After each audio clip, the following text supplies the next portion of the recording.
Wow, I triggered a lot of people when I criticized Jordan Peterson last week, so let me elaborate. But first, I'll admit I do agree with some things he says. Like, I agree with him that the gender wage gap is the result of many factors, and sexual discrimination is just one of those factors.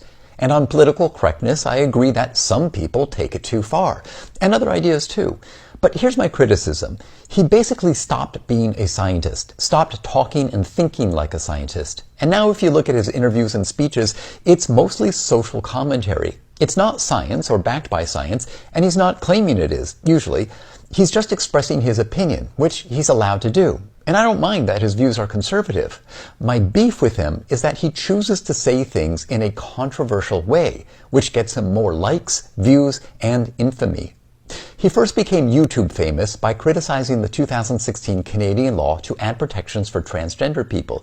He argued this made it a crime if you didn't use someone's preferred pronouns, but that's not in the law and no one has ever been charged with that. So he was just fear-mongering.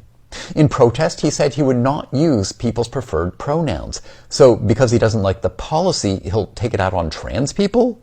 That's misplaced.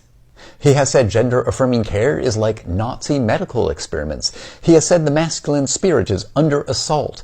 He generally criticizes feminism and anything deemed politically correct. It's rage bait.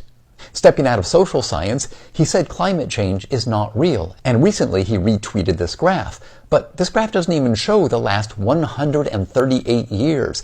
That's clearly lying with statistics, and he's smart enough to know better, but he tweeted it anyway.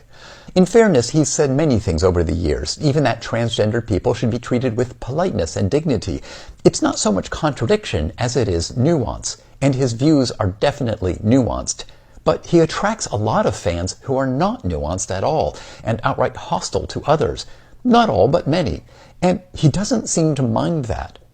Now, he says he doesn't like controversy and doesn't want to be controversial, but there are wiser ways to say things, to make nuanced observations and bring people together in common understanding.